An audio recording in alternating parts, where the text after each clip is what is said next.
أعزائي مشاهدي جريدة المصرية، أهلا وسهلا بكم في لايف جديد من أجمل اللايفات اللي عودناكم عليه.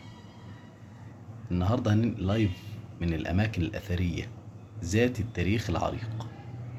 معكم الصحفي أنور عبد الحميد، وسأنقل لكم فيديو من منطقة مصر القديمة،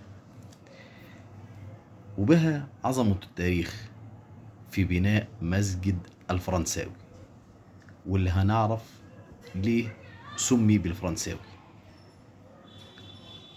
كلنا نعرف مسجد الرحمن الرحيم، مسجد الشعراوي، مسجد سيدنا الحسين، أسماء من أسماء الصحابة والرسل، ولكن هنا الاسم الغريب مسجد الفرنساوي. وفي البداية كده عاوزين نعرف مين اللي بناه.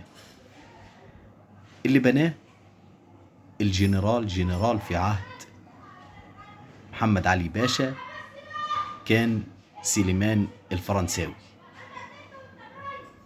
وسمي بمسجد الفرنساوي نسبة إلى أصله الفرنسي. سليمان باشا كان أصله فرنسي. المسجد ده موجود على كورنيش النيل بالقرب كده من اسم مصر القديمة، ولكنه يمتاز بأثر مصري مميز. كنا نتمنى زيارته من الداخل، ولكن منعنا من دخوله بطريقة ظريفة من عامل المسجد. المسجد به مأذنة من الخشب كما ترون، يزينها الأشجار والورود يعلوها من فوق الخشب. جدد هذا المسجد في سنة 1974 هجرية، مقابل سنة 1955 ميلادية، والذي جدده هو السيد محمد طلعت الفرنساوي، حفيد سليمان باشا الفرنساوي. وكما بنى سليمان باشا الفرنساوي المسجد بمنطقة مصر القديمة، قرر أن يدفن سليمان باشا الفرنساوي في هذا المكان،